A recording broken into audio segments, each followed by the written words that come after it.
Hello, everybody. My name is Ryan Koki of the Seahawks Recap Show, and welcome to another Seahawks off-season video. And it is finally over. That concludes the 2024 NFL Draft, and I'm here to talk about the Seahawks day 2 and day 3 picks today and give my analysis.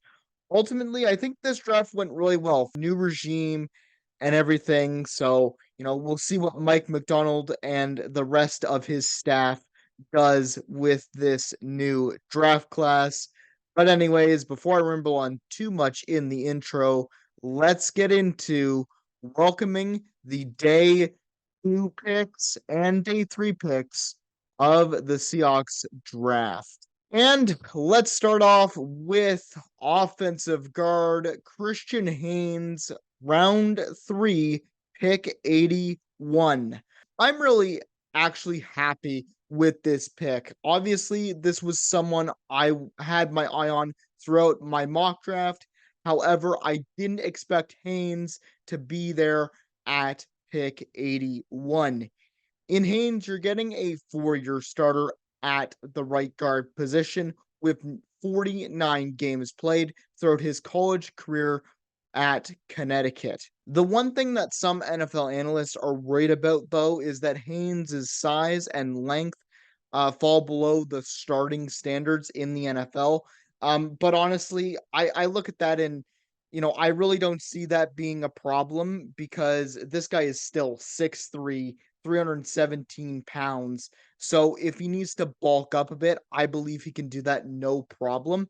And Christian Haynes was a guy that I really had my eye on. Now, I took Christian Mahogany at my offensive guard spot, but honestly, I'm so happy with Christian Haynes. I think he's going to be potentially a not a lock, but he could potentially fight for that starting right guard job with Anthony Bradford and Laken Tomlinson. So that's going to be a really fun battle to see if Christian Haynes can come out on top and win that starting job for the Seahawks. Next up, we got linebacker Tyrese Knight, fourth round pick number 118. Now, obviously, for this pick, I wanted the Seahawks to select Junior Colson. However, that just wasn't the case as he went to the Chargers in the third round with pick number 69. However, the Seahawks did end up selecting a middle linebacker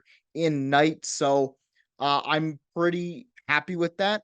I know that some Seahawks fans are calling Knight a little bit of a reach in this draft, which is technically true on paper, considering he was projected to go in the sixth round. But as someone with really no real stake in the college football scene, with someone that hasn't watched enough college football, I'm looking at these picks and going, okay, where are they projected to go? What are their position needs that I talked about in my video? Where do I want to see this draft going? And seeing a guy like Tyrese Knight go in at middle linebacker, he played at middle linebacker in his time in college. So I'm pretty happy with this pick. And although I think he is a bit of a project, if this new coaching staff is able to develop his pass coverage a little bit more, I think he could become a good linebacker of the future for the Seahawks. And what I mean by improving his coverage is when I was looking at his highlights from his college career, there was a bunch of things that I was looking at and going, he reminds me of Bobby Wagner. He reminds me of Jordan Brooks in the sense that he is a tackling machine. I believe he had 89 solo tackles this season, but I'm looking at some of the things that NFL analysts were saying that he needs help on, and he needs help in the coverage system. But with a guy like Mike McDonald at head coach, I believe that they can help him really develop his pass coverage game. And he's probably going to be the third string middle linebacker for the Seattle Seahawks. So I'm not too worried. In 2023, Knight started all 12 games, had 140 tackles, 15.5 tackles for loss, 4.5 sacks, and one forced fumble. Let's get to the next pick, and it is tight end AJ Barner, fourth round pick, number 121 that we got from the Denver Broncos. Well, AJ Barner fills out this tight end room for the Seahawks as a pure blocking tight end at the number 3 spot potentially. I wouldn't say I'm ultimately thrilled with this pick, but in my mock draft, I did say that the Seahawks would likely need to pick up a tight end in the draft to fill out this position, and that's exactly what they did. So I'm quite pleased. In 2023, Barner played all 15 games with 8 starts, putting up 22 receptions for 249 yards, averaged 11.3 yards per reception, and had 1 touchdown. And that looks decent for passing numbers and everything. But the reason why I'm underwhelmed with this pick is due to the fact that because the Seahawks had already picked up Pharaoh Brown in free agency before the draft, I'm curious how picking up another inline blocking tight end is beneficial to the Seahawks passing game. Remember, when the Seahawks, I believe in day 2 or day 3 of free agency, they picked up Pharaoh Brown in free agency from the Patriots, and Pharaoh Brown was a blocking tight end. He played, I believe, 249 snaps as a blocking tight end. And now they pick up a guy like AJ Barner, who is a Michigan guy who looks to be the kind of same type of player. And although I think Farrell Brown and Barner can catch and be useful in the passing game in a pinch, I'm really interested in seeing what head coach Mike McDonald and OC Ryan Grubbs do with them and AJ Barner as a whole, because I don't think you need two tight ends that can block. You know, it's always beneficial if you get tight ends that'll block, but I'm assuming if they run two tight end sets, they're gonna have Noah Fant and Farrell Brown out there, and then have AJ Barner as a person that could potentially come in as the third tight end in a third tight end set in a run heavy set and use that to help out Kenneth Walker next season. So I'm pretty excited to see what Ryan Grubbs is going to cook up with these three tight ends that he has on the roster, because it's going to be really fun to watch anyway. Next up, we have the corner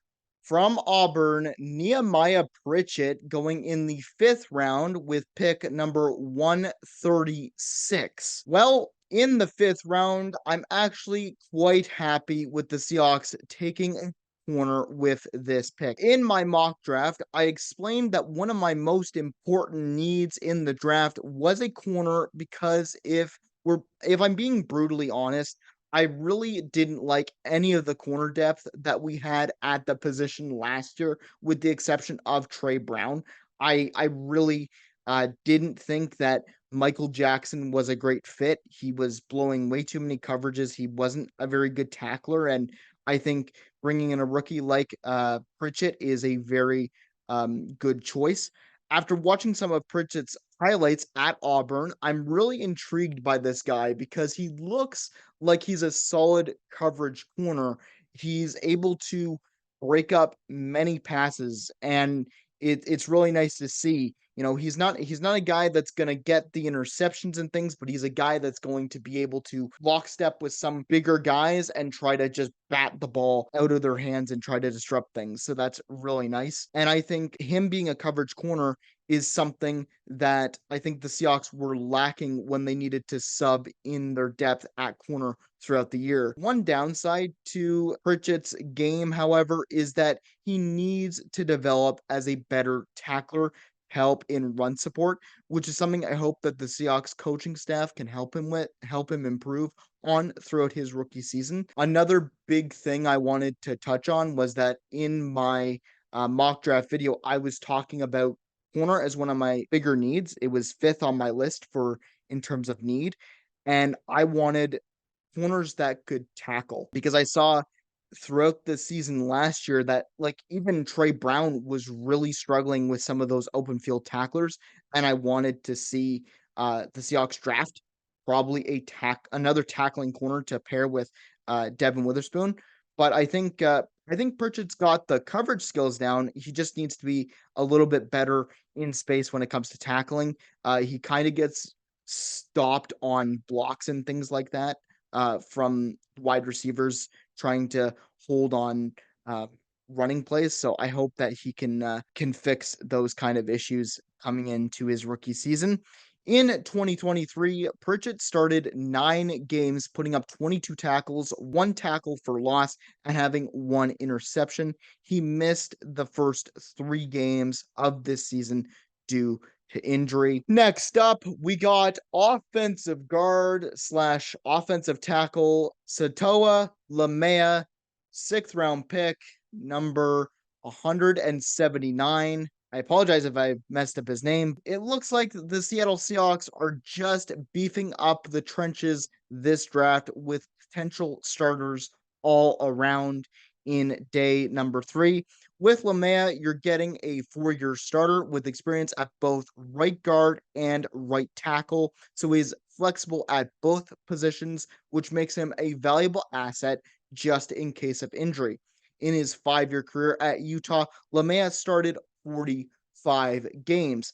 And I'm really happy with this pick. I'm really happy because of that right there. He can start at right guard and right tackle.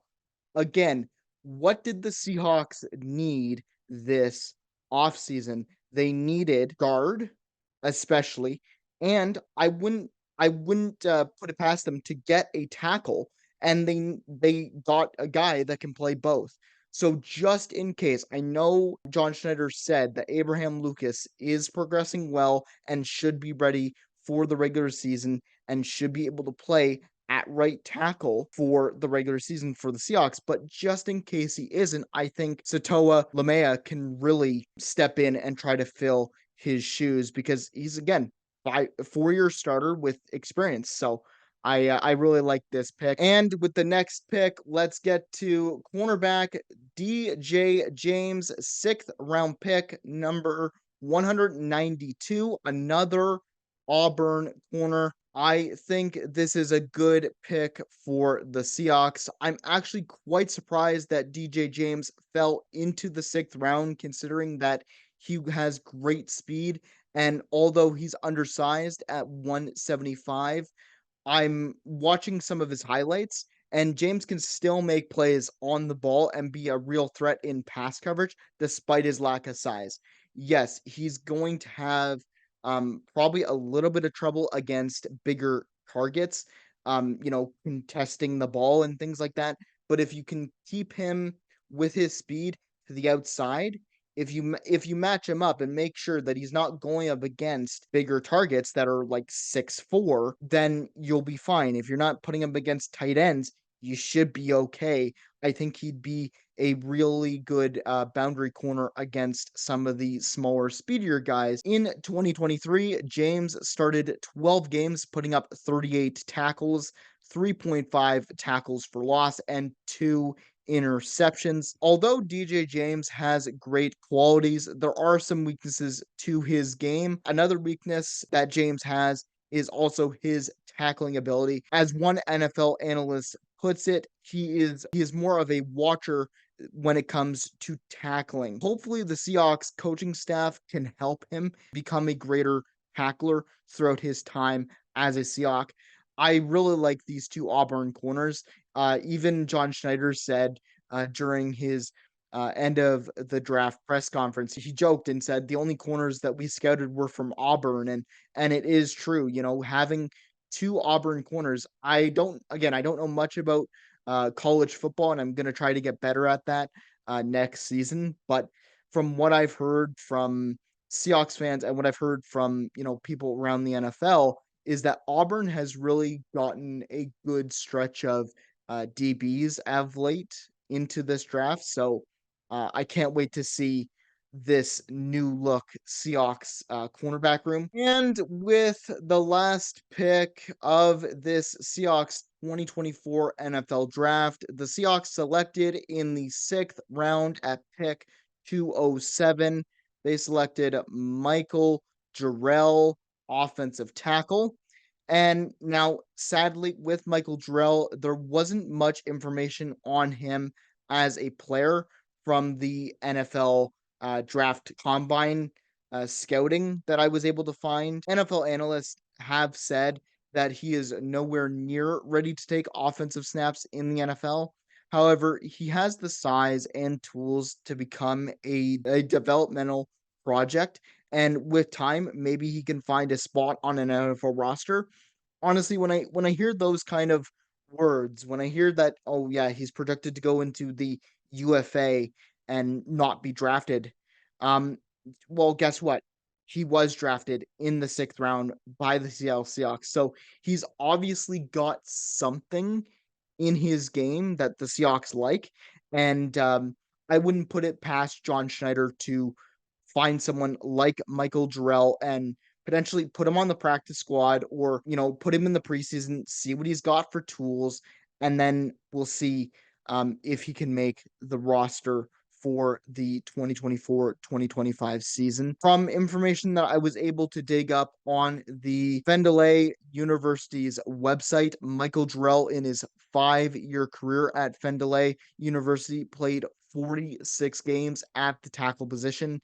He's 6'5" at 294 in weight. But anyways, that is it for this video. I hope you enjoyed it, and that's my thoughts on the Seahawks day 2 and day 3 picks of the Seahawks NFL draft for 2024. And honestly, it was good. I think this draft grade, if I had to give them a draft grade right now as an unbiased opinion, I know a lot of Seahawks fans were saying, "Oh, the day 3 picks weren't anything special. They were kind of mid. They were kind of not impressive." But I would give them a solid B plus. And I know you're probably yelling at your screen, "Why would you give them a B plus? You don't know what you're talking about." They hit on the draft needs that they had in place. They needed offensive line, they got an offensive tackle, and they got an offensive guard, one of the probably one of the best in the draft. Then they fixed up their middle linebacker position by getting another middle linebacker who's a good tackler who just needs to work on a little bit of his pass coverage. And then they picked up corner depth. They picked up two corners from the same school who have a track record of having good corners in the NFL at Auburn. But yeah, they hit all their bases. I think this is a pretty decent draft. So I'm happy to see the picks work out this way, and we'll see what head coach Mike McDonald and the rest of his staff do with the players that were drafted. Anyways, I hope you enjoy the rest of your week, and I will see you potentially on Wednesday as I will be talking about some of the UDFAs that the Seahawks have signed over this week. And I'll be giving my thoughts on some of those later on in the week. Go Hawks, go! And let's get prepared for training camp. I can't wait.